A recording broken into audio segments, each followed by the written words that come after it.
Assalamualaikum warahmatullahi wabarakatuh. Om Waalaikumsalam. Swastiastu, salam budaya, namo kebajikan. Perkenalkan, kami dari kelompok 28 yang beranggotakan Muhammad Badaran Widakso dengan NIM C1C021113. Yang kedua Devi Rahmawati dengan NIM C1C0211114 dan Tiara Estafania Saputri dengan NIM C1C021115.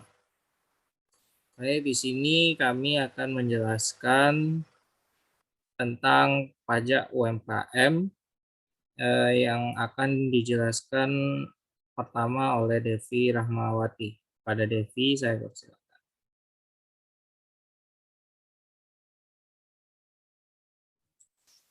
Baik, terima kasih moderator. Di sini saya Devi Rahmawati akan menjelaskan pengertian dari UMKM. Menurut Undang-Undang Nomor 20 Tahun 2008 tentang Usaha Mikro, Kecil, dan Menengah atau UMKM. Usaha mikro, kecil, dan menengah itu memiliki arti tersendiri, yaitu dari usaha mikro adalah usaha produktif milik orang perorangan dan atau badan usaha perorangan yang memenuhi kriteria usaha mikro sebagaimana diatur dalam undang-undang ini. Usaha kecil adalah usaha ekonomi produktif yang berdiri sendiri yang dilakukan oleh orang perorangan atau badan usaha yang bukan merupakan anak perusahaan atau bukan cabang perusahaan yang dimiliki, dikuasai, atau menjadi bagian baik langsung maupun tidak langsung dari usaha menengah atau usaha besar yang memenuhi kriteria usaha kecil, sebagaimana dimaksud dalam undang-undang ini.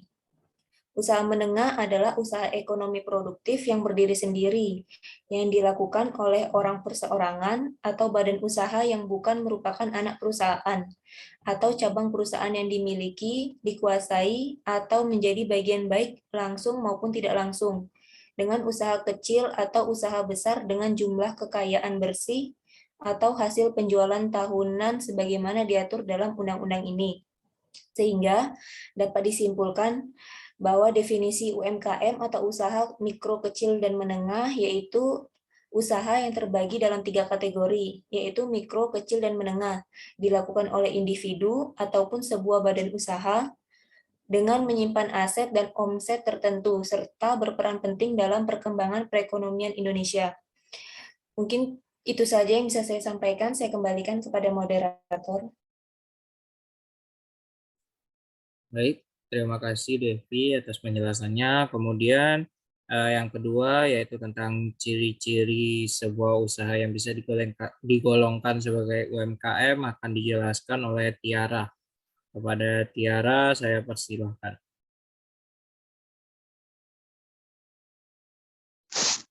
Terima kasih moderator.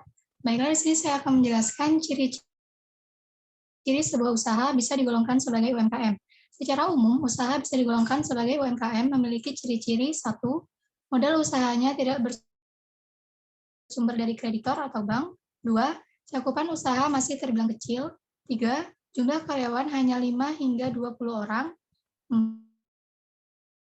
SDM karyawannya memiliki tingkat pendidikan yang relatif rendah. 5. Usaha belum memiliki NPWP, legalitas izin usaha, dan sebagainya. 6. Lokasi usaha tidak strategis. 7. Sistem manajemen masih dilakukan dengan cara sederhana. 8. Sistem manajemen keuangannya belum lengkap. 9. Belum memiliki kegiatan ekspor atau impor, kalaupun ada, jumlahnya masih sangat kecil. Secara khusus, suatu usaha bisa digolongkan sebagai UMKM, yaitu memiliki ciri-ciri usaha mikro. Ciri-cirinya memiliki pegawai atau karyawan kurang dari 4 orang, memiliki aset atau kekayaan bersih hingga 50 juta per tahun, menghasilkan omset penjualan hingga 300 juta per tahun.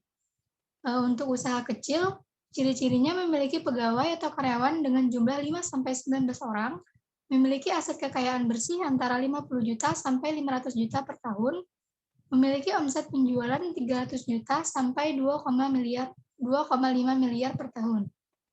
Selanjutnya usaha menengah. Ciri-cirinya memiliki pegawai atau karyawan dengan jumlah 20 sampai 99 orang, memiliki aset atau kekayaan bersih antara 500 juta sampai 10 miliar per tahun, memiliki omset penjualan 2,5 miliar sampai 50 miliar per tahun. Selanjutnya saya kembalikan kepada moderator.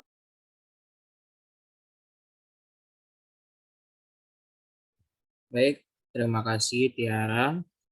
Selanjutnya akan saya jelaskan mengenai tarif pajak UMKM.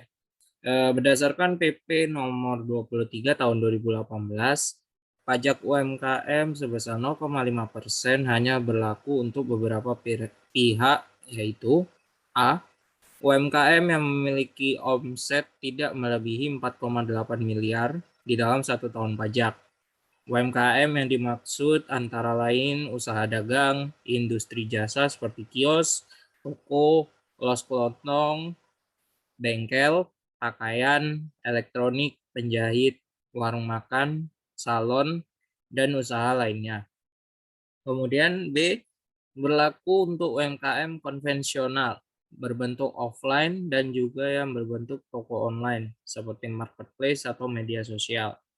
Selain itu, tarif ini juga ada batas waktunya, yaitu A, bagi wajib pajak orang pribadi selama 7 tahun, kemudian selanjutnya wajib pajak badan berbentuk koperasi persekutuan komoditer atau firma, yaitu selama 4 tahun, kemudian yang C, wajib pajak badan berbentuk perseroan terbatas atau PT, itu selama 3 tahun. Dan juga menurut UU HPP 2022 baru untuk UMKM sesuai besar penghasilan. Pada tahun ini, pemerintah telah mengesahkan UU HPP baru berniat membebaskan PPh untuk UMKM. Perseorangan yang offsetnya hanya di bawah 500 juta rupiah per tahunnya. Dan peraturan ini mulai berlaku pada tanggal 1 April 2022. Jadi kesimpulannya UMKM yang berpenghasilan di bawah 500 juta rupiah per tahun dan semula dikenakan PPh final 0,5%, maka mulai tanggal tersebut akan dikenai pajak UMKM sebesar 0%. Kemudian selanjutnya yaitu perhitungan pajak UMKM. Berdasarkan PP nomor 23 tahun 2018, Pak Ahmad memiliki usaha kecil dengan omset sebulan sebesar 15 juta rupiah.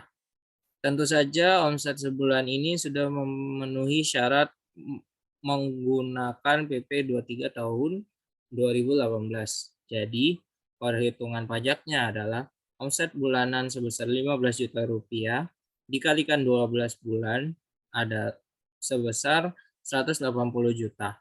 Tarif pajak yang dikenakan sebesar 0,5%, jadi 180 juta rupiah dikalikan 0,5% yaitu 900.000 rupiah. Dengan hasil perhitungan di atas, maka pajak UMKM yang harus dibayarkan oleh Pak Ahmad setiap tahunnya adalah 900.000 rupiah.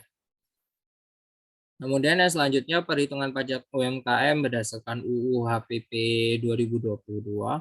Bila penghasilan UMKM di bawah 50 juta rupiah per bulan, contoh kasusnya yaitu UMKM yang penghasilannya sebesar 40 juta per bulan, maka perhitungan penghasilan brutonya dalam 1 tahun adalah 40 juta kali 12 bulan, yaitu sekitar 480 juta per tahun. Oleh karena di bawah 500 juta rupiah per tahunnya, maka UMKM tersebut tidak akan dikenakan pajak UMKM.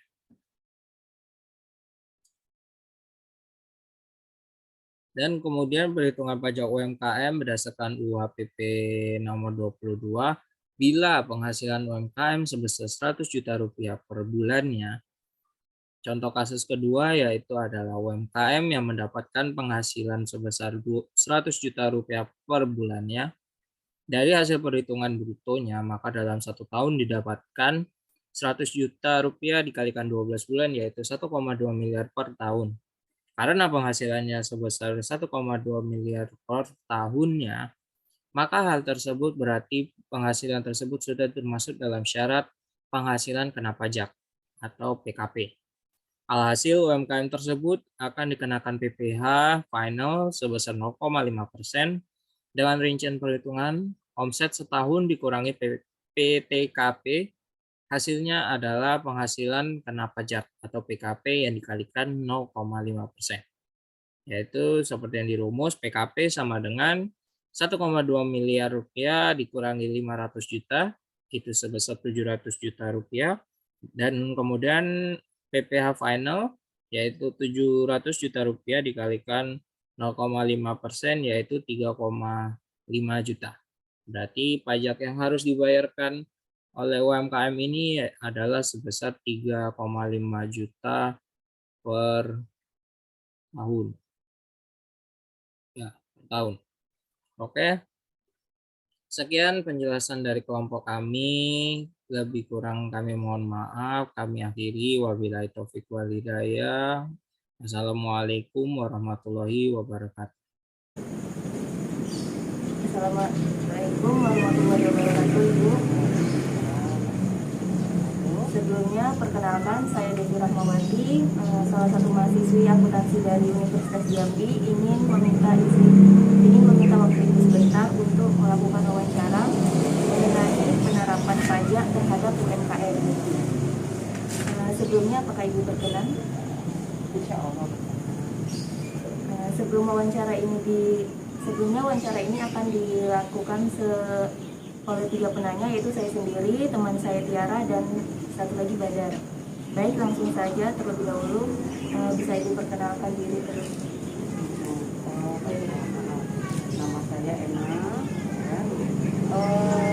Kami usaha dari dapur barata.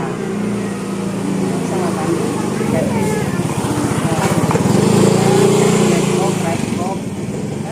tapi lebih ke fokus ke catering kayak nasi kotak gitu. Sebelum pandemi ini kami di kantin SMA Negeri 5. Nah, karena pandemi ini sudah 2 tahun lebih tidak boleh berjualan, otomatis kita kan harus survive.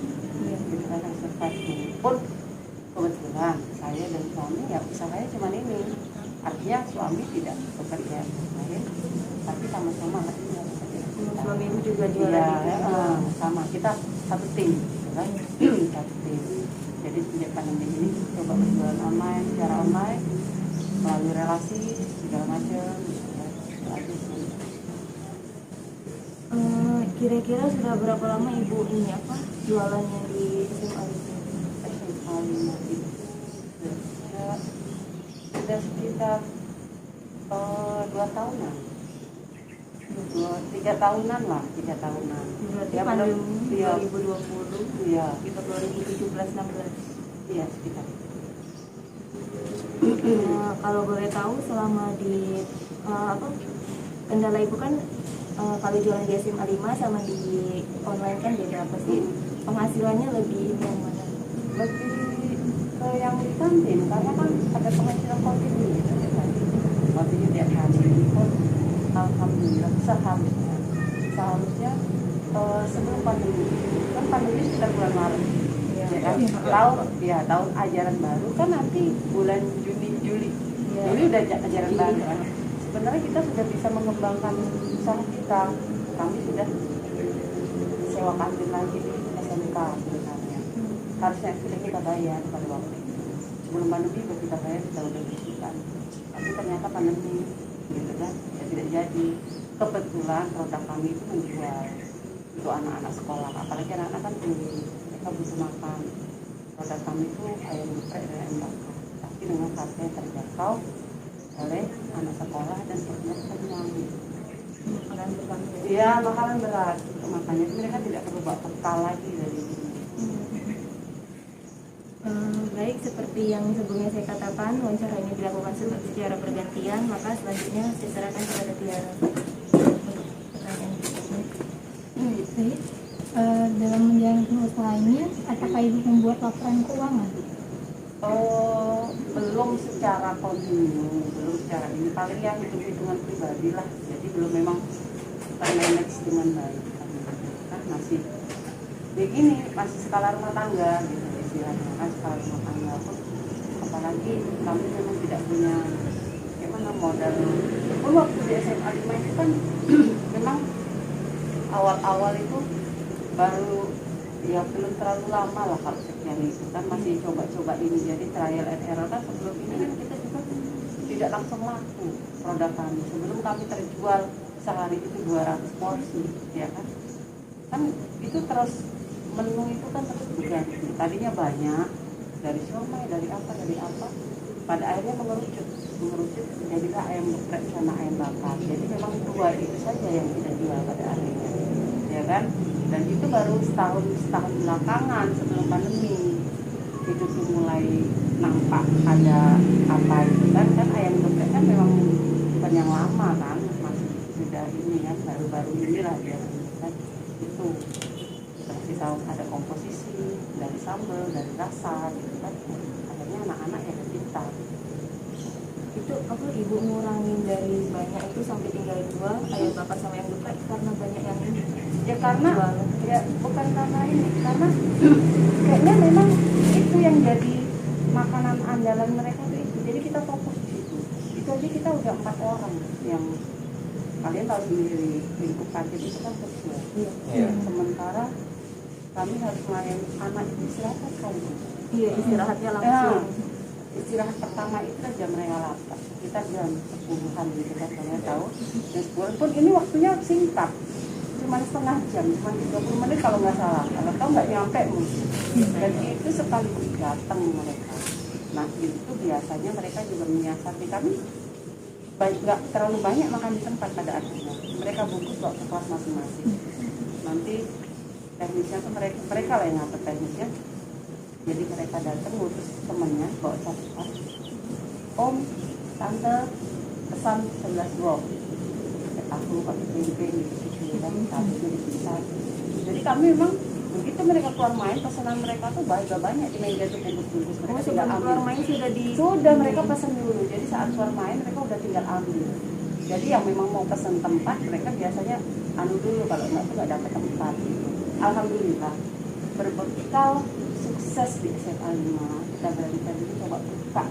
Jadi mimpi kita nih akhirnya kantin SMA ini kita ada.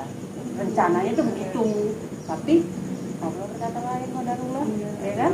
Nah, ya kan ini pandemi gitu.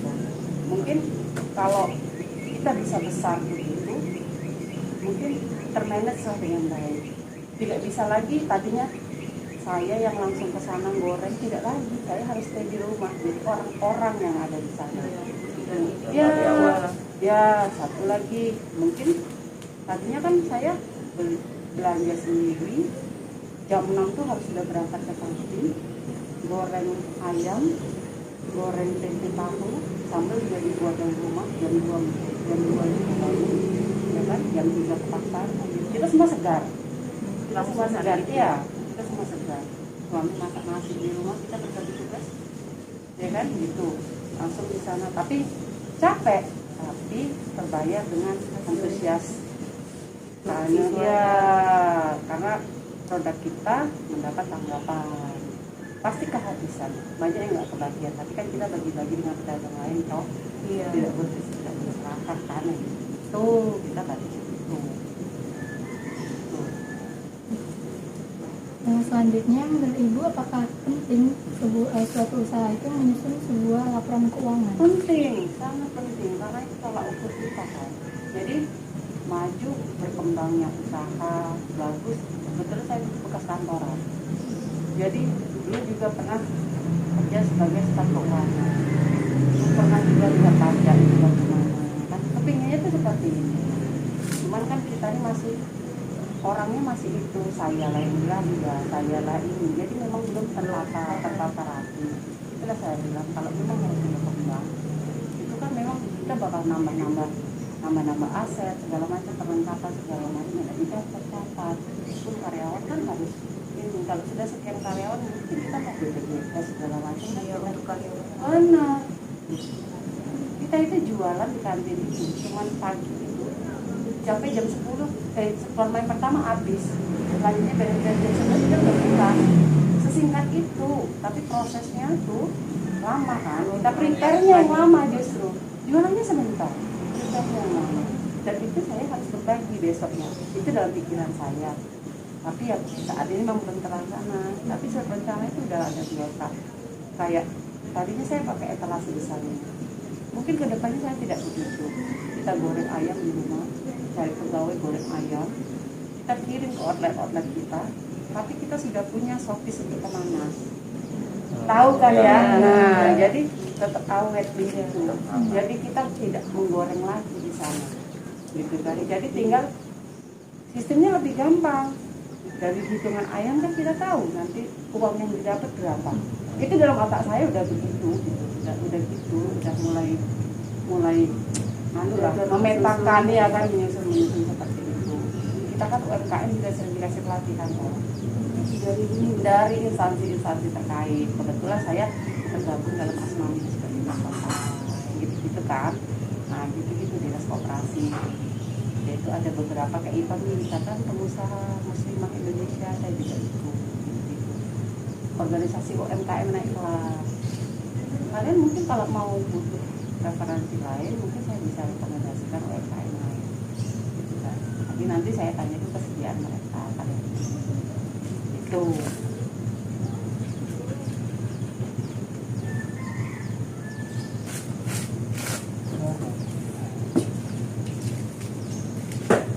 Baik, saya lanjutkan. Ibu selama membuat laporan keuangan ada kendala atau mengalami kendala? Ya kendalanya tenaga. Jadi waktu tidak bisa fokus, ya kan? Makanya tidak jadi laporan keuangan. Kadang bertekad nih mulai tahun ini aku mau cabut semua, tapi ternyata kita lelah karena kita tidak, apalagi di rumah ini orderan yang tidak kontinu, benar kan? Tidak kontinu, otomatis pemasukan pun ya pada akhirnya uang usaha kita pakai kan sehari-hari. Seharusnya itu kan tidak boleh dicampur, ya kan? Itu tidak boleh campur uang usaha. Nah kita tuh belum mapan secara finansial, tuh belum mapan karena kami memang tidak punya penghasilan lain, tidak ada ini dan ini. Biar sekolah, listrik segala macam itu harusnya. Kebutuhan rumah tangga itu harusnya tidak boleh campur. Harusnya tuh sendiri, benar kan? Itu kan ya bisa. Kita tetap kita digaji dari gaji kita, itulah yang ini yang bisa kita ini. Jadi nampak di situ kita bisa buat laba, neraca, kayak gitu kan. Terus selanjutnya, apakah usaha ibu ini sudah terdaftar di kantor pajak? Jadi saat ini belum terdaftar, tapi suami saya punya NPWP. Suami saya punya NPWP, kan katanya dulu.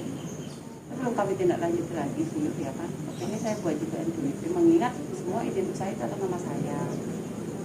Kan dulu kalau cukup suami yang mempunyai NPWP, tapi nggak tahu kebijakan sekarang. Tapi katanya sekarang menurut teman saya, pakai NPWP nak suami, tapi di belakangnya tuh ada kayak nomor 1 atau apa. Iya, benar ya gitu. Tapi belum saya jajaki lagi, teman saya sudah ada yang ke sana gitu, belum sudah ada. Kadang kita kan mau seperti kayak buat pengadaan di kantor instansi itu kan butuh NPWP. Sementara semua izin atas nama saya, ngasih kotak segala macam, mereka minta NPWP. Ya kan yang gitu-gitu. Kalau instansi kan gitu. Jadi memang kalau kita ingin berkembang, harusnya memang itu semua harus gitu. Tapi bertahap lah, mudah-mudahan ke depan yang baik, ya kan, kita juga bisa, usaha kita juga semakin membaik. Doa kita semua lah.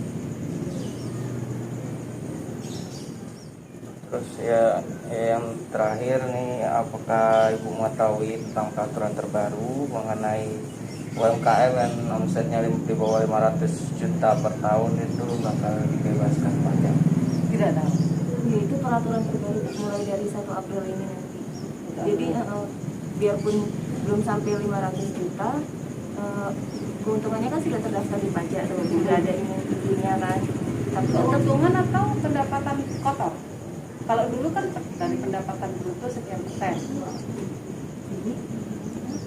Nah, kalau ini gimana ininya? Dari pendapatan? Kalau ini pendapatan kotornya sih kalau Pendapatan kotor biasanya. Iya, di bawah 500 pun dia tetap udah terdaftar, tapi nggak kena pajak 0%. Keuntungannya kan jadi usaha kita udah terdaftar gitu kan, misalkan orang banyak ini gitu. Ya kalau kita lapor kepala aja ya, buat ini yang bisa Ini apa? Ini kan sekolah udah mau masuk nih, udah ini banyak beberapa kan yang ini. Tapi untuk artinya enggak peraturan bersama Pak Menteri atau berapa menteri, kami belum boleh buka. Anak diharuskan nggak buka. Kita kan ada grup kantin. Jadi pihak sekolah masih peraturan itu nggak bisa buka. Walaupun beberapa ada yang nekat, pihak sekolah, tapi mereka sepi karena kan anak-anak dibuat sip.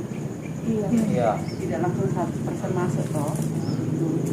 Jadi ya banyak pada akhirnya sudah bayar kantin, mereka nggak bisa jualan karena modal mereka nggak balik, adanya rugi. Itu menurut teman-teman nih kayak di sini ada mereka juga tapi boleh, tapi pada akhirnya kan terus PPKM level sekian nggak boleh jualan lagi. Sudah itu anak yang masuk kan juga nggak banyak. Nah kan jamnya dikurangi nih dari sekian menit ya harusnya selesai mungkin jam 4, mereka jam 1 udah kelar. Iya bisa makan di rumah, tempatnya lebih sehat kan anjurannya memang.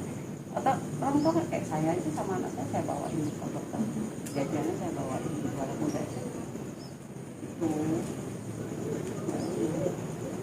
Baiklah, dengan berakhir pertanyaan dari Badar tadi, maka berakhir juga lah wawancara kita hari ini.